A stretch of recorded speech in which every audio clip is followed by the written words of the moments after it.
Hello, and welcome to Bad at Board Games. My name is Brad Blake, and I'm bad at board games, so you don't have to be. Today, we're going to be talking about solo games. My top 10 solo games of all time. Toph had one, and it's my turn now. So, we're going to try to make this short and sweet. I have box lids, so I don't have to do some extra editing videos and stuff like that. So you'll be able to see the box lids. Sorry about that on some of the other videos, but we'll get right down to it. These are the games I like playing solo the most, and subject to change based on some, any new game that pops up in and around here. But I've been playing some of these, especially the number one, consistently and a lot. So let's jump right in, and we'll get right to it.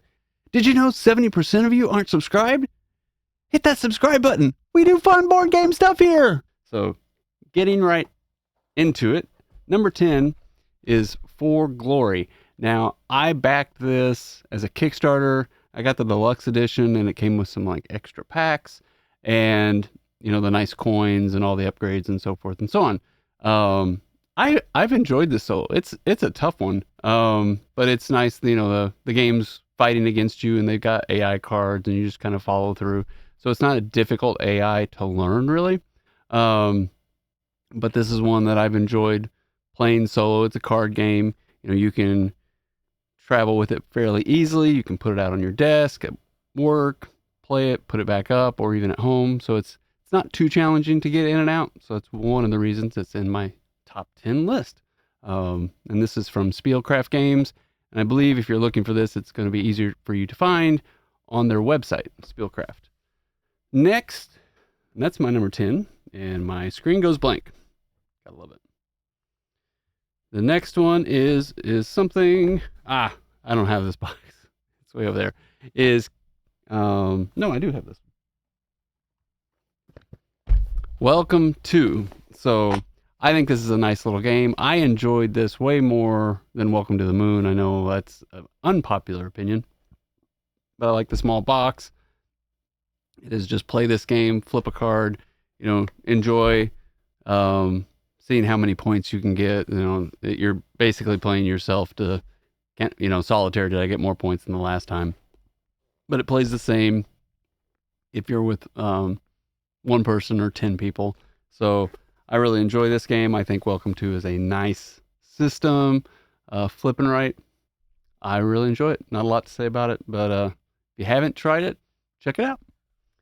And then next one, I'm a Star Wars person, is Outer Rim. Star Wars Outer Rim. Now, I still don't have the Scoundrel Edition or the expansion for this yet, but I liked playing this game. Now, my only downside with this is I would wish it was a little bit shorter. Feels like a little bit of a grind. I think if 30 minutes could be cut off this game, it would be a little better. But I enjoy playing it. I like upgrading my ship and trying to avoid, the Empire and not getting hit by the bounty hunters and so forth and so on. So I think that's a nice game. I enjoy it, and Star Wars Outer Rim is my number 8. Flying by. My next one, it's one of my favorite games from AEG with a horrible name, is the Guild of Merchant Explorers. We'll put it down here for a minute. This is a great solitaire game. It is going to be more of your beat your best score kind of thing, but it still plays the same. I do like games that play similarly with multiple people or by themselves, and they don't change much. That way I always feel like, even though I'm playing solo, it doesn't feel like I'm playing solo with a real complicated AI or something like that. But Guild of Merchants Explorers is a nice sit down. I'll have it sitting in front of me on the coffee table or something as I'm watching a show and just kind of flipping through the cards and trying to optimize and see how many points I can get depending on what map I'm using and so forth and so on. So Guild of Merchants Explorers, horrible name, great game. If you haven't tried it, I recommend it. It's a very great deal. You can get it for under $50, I'm pretty sure, these days. So that is my number 7, Guild of Merchant Explorers. Said it enough. And then number 6. For those of you who've been watching the channel for a long time, this shouldn't come as a surprise, but it may come as a surprise for being a solo game. Hadrian's Wall. I think this is a great game. This is my favorite. Flipping right. You're not rolling dice, but all the chaining. I like chaining.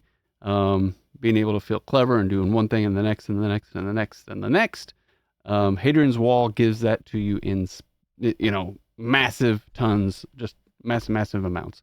You will not be unhappy with that, but it's a little complicated to learn.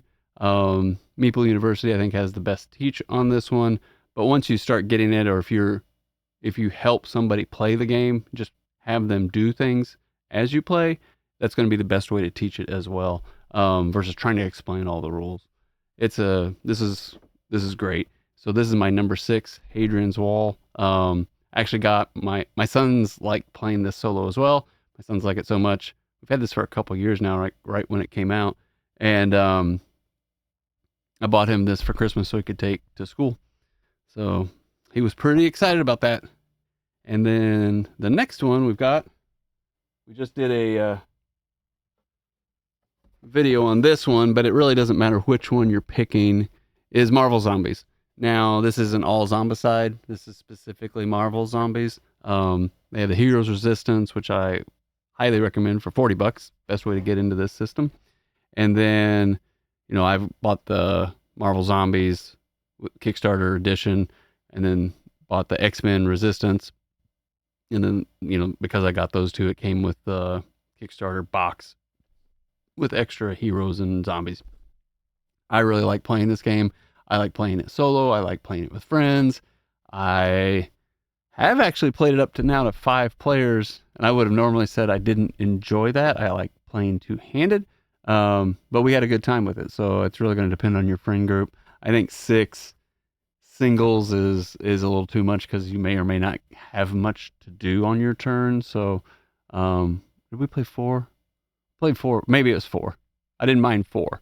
I don't think 5 and 6 singles would be really something I would enjoy, but love playing it solo. Once again, the theme to my solo gaming is they play pretty much the same whether you're playing it by yourself or with your friends. So let's see. Marvel Zombies is my number 5.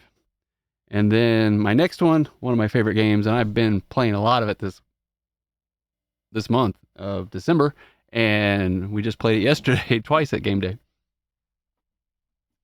is Heat. I know I think there's some mixed beliefs out there, or, like some people like it, some people don't. Some people don't get it. I think if you like Downdraft or some of the other racing games, you might not like this because you want whatever it is about that mechanism. That's not Heat at all. To me, Heat has these subtleties, and the corners matter a lot, and you don't want to blow a corner, and the whole outfitting your car where you can have better tires potentially in the draft, and going faster around a corner for the press, and getting like a sponsorship card, all those things. And then the championship where you can play all 4 maps and have points and be able to win that way. I really like, and I think this is a great game. This was my game of the year when it came out last year, because I got it right before Christmas last year. And I am looking forward to this expansion a lot. So I'm a big Heat fan. I would say I'm above average player. Won once yesterday in our 5-player game. And when we played it twice, it was fun. But I enjoy playing this solo a lot. It's a great game. And then the next one, I am not going to go get the big box, is Kingdom Death Monster. Big black rectangular box, and you can't see the shiny bit of the Watcher in the middle. So there's almost no point in bringing it. Maybe you have or haven't seen my Kingdom Death video. Go check that out. And, like some mistakes noobs make on Kingdom Death. I am close to 30 plays in to Kingdom Death. It was new to me this year. I've done the all-in and blah, blah, blah, blah, blah. So, yeah, I enjoy playing that solo. I also have Oathsworn, but I didn't enjoy Oathsworn as much solo. I really enjoy playing that with a friend. And I'm sure KDM's the same way. You could probably enjoy it more with people, but I want to play it. I want to experience it. And I don't want to wait like 1 or 2 weeks in between being able to get people together. So playing it solo is my preferred method as of now. And then, so that's my number 3 is Kingdom Death Monster. Number 2, now this is a caveat. I don't play this one. Like I play all these myself with the board. I pull it out and put it on table and so forth. This next one, solo, I don't. I play it on BGA.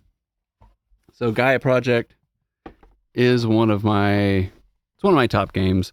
I really enjoy it. I'd say I've probably got a little bit burnt out on it this year because I was playing it quite a bit. And I was able to play this game solo on BGA to learn how to play and being able to try different races and, see how they played.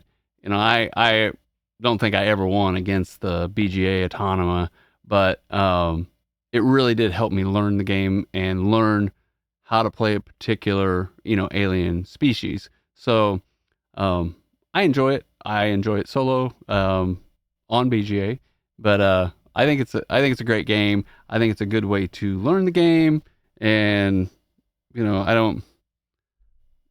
like I said, I don't know how to explain it any more than that. It's been around for quite a while, and I just enjoy this more in Terra Mystica and all those others.